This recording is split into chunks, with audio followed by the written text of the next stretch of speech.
Coba sekarang kita membayangkan saat ini adalah di tahun 1900.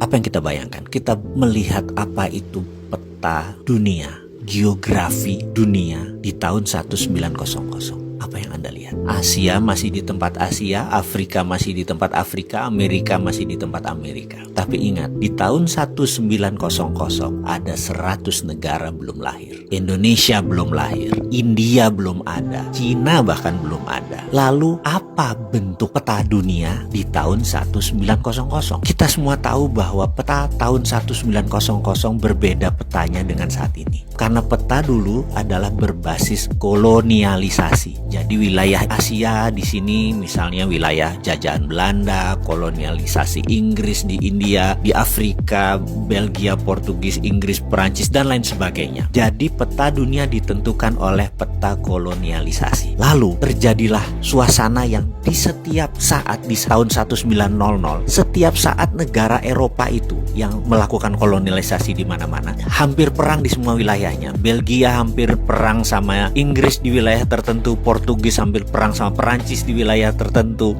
Belanda perang dengan Inggris di wilayah tertentu. Itu membuat tahun 1900 adalah suasana yang sangat tegang. Itu terjadi. Lalu Inggris suatu 1900 memutuskan kalau terjadi perang pada saat itu mereka bisa dikatakan yang paling berat karena wilayah mereka yang paling besar. Lalu mereka memutuskan ada baiknya mereka mencari ally atau teman negara lain yang berpihak kepada mereka, aliansi atau sekutu. Mereka terfikir dengan Amerika, sebuah negara independen, kaya dengan minyak, kaya dengan teknologi, dan tidak dijajah siapapun dan tidak menjajah siapapun. Inggris sangat tertarik untuk bergabung dengan Amerika. Lalu dikirimlah delegasi tahun 1904 ke Amerika. Kemudian delegasi itu pun dibawa oleh Inggris ke Eropa. Delegasi Amerika melihat Eropa. Dan disinilah kesalahan Inggris yang pertama. Karena ternyata otaknya orang Amerika mulai terbuka pada saat itu. Di mana pada saat itu teknologi Amerika bisa 30 tahun bahkan 50 tahun lebih maju, lebih advance daripada Eropa. Buktinya senjata perang dunia pertama itu masih banyak yang locok, masih banyak yang satuan. Sementara bedil atau senjata koboi itu sudah revolver, sudah muter sendiri. Perang saudara di Amerika dan perang zaman koboi itu membuat persenjataan Amerika lebih maju dari Eropa. Kemudian juga perminyakan. Amerika jauh lebih maju karena sudah ada kerosin atau minyak tanah, sudah mau terbit gasolin, bukan sekedar minyak mentah. Bahkan 1906,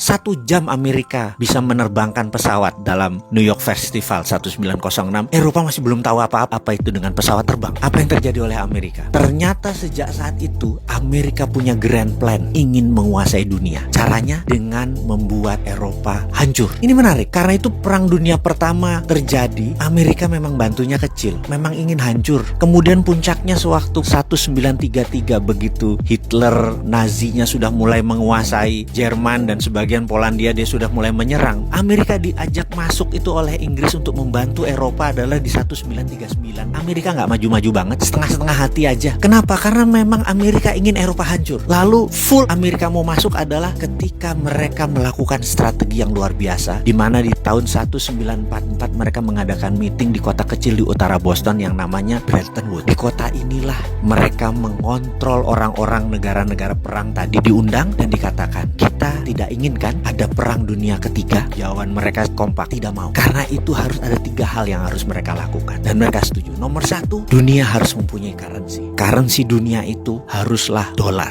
Mereka tidak bisa bilang apa-apa, tapi delegasi Perancis keluar karena marah. Tapi apa terjadi begitu Perancis diserang lagi oleh Jerman? Delegasi Perancis pun pulang lagi dan menyatakan oke deh, setuju. Akhirnya sepakat currency dunia adalah dolar. Kedua, kita, kata mereka, harus mengontrol ini dengan menciptakan World Bank. Mereka pun setuju. Dan ketiga adalah punya IMF, International Monetary Fund, untuk mengontrol dana tadi. Mereka pun setuju. Semuanya itu kantornya di Washington, artinya memang di bawah Amerika. Bahkan kalau voting right, suaranya Amerika tuh 26% di IMF. Dan syarat untuk disetujunya sebuah resolusi harus 75% suara. Alias dengan kata lain, kalau Amerika tidak setuju, resolusi IMF tidak pernah keluar. Artinya IMF memang milik Amerika. Begitu mereka mereka menandatangani, barulah Amerika dengan hati penuh turun. Dengan operasi pertama adalah Operation Intelligence yang namanya Operation Paperclips. Amerika masuk ke Jerman dan mengambil 1.100 ilmuwan Jerman ditarik ke Amerika. Begitu Operation Paperclips selesai, barulah diserbu Jerman oleh Rusia. Selesai Perang Dunia Kedua. Dan sejak saat itu dunia dikontrol oleh negara pemenang perang. Dan